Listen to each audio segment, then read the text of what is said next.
GPA 5 পাওয়া সেই শতাব্দীকে phone করে যা বললেন মন্ত্রী।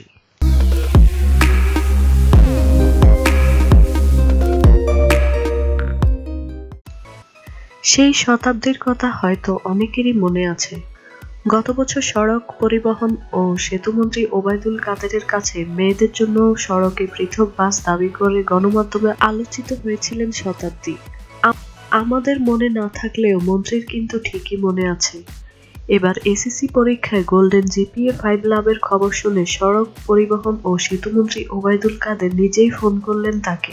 ফোনে মন্ত্রী অভিনন্দন জানান শতাব্দীকে, শতাব্দীর সাহসী ভূমিকা এবং তার সম্ভাবনা যাতে ভবিষ্যতে দেশের কল্যাণে কাজে লাগে সেই প্রত্যাশাও ব্যক্ত করেন।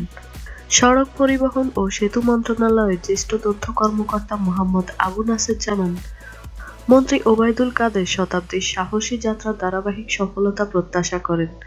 তার সাহসী ভূমিকা ও এই সম্ভাবনা যাতে ভবিষ্যতে দেশের কল্যাণে কাজে লাগাতে পারে সেই প্রত্যাশা করেন তিনি। তথ্য কর্মকর্তা আবু নাসের টিপুর মাধ্যমেই ফোনটি দেওয়া হয় শতাব্দীকে। প্রসঙ্গত, গত বছর বিমানবন্দর সড়কে শহীদ রমিজ উদ্দিন ক্যান্টনমেন্ট স্কুল থেকে ফেরার পথে সড়ক মন্ত্রীকে শতাব্দী প্রশ্ন ছুড়েছিলেন।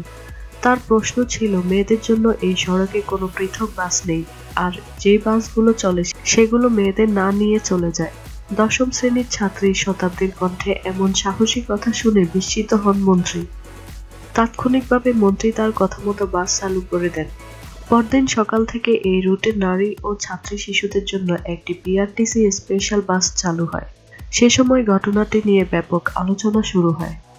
শতাব্দীর সাহসী ভূমিকা প্রশংসা করেন খোদ মন্ত্রী থেকে শুরু করে সবাই। স্কুলে স্টার খ্যাতি পায় শতাব্দী। স্কুলের পক্ষ থেকে তাকে সংবর্ধনাও দেওয়া হয়। জিপিএ গোল্ডেন লাভের পর শতাব্দী তার প্রতিক্রিয়ায় ভবিষ্যতে ডাক্তার হয়ে মানুষের সেবা করার ইচ্ছা প্রকাশ করে।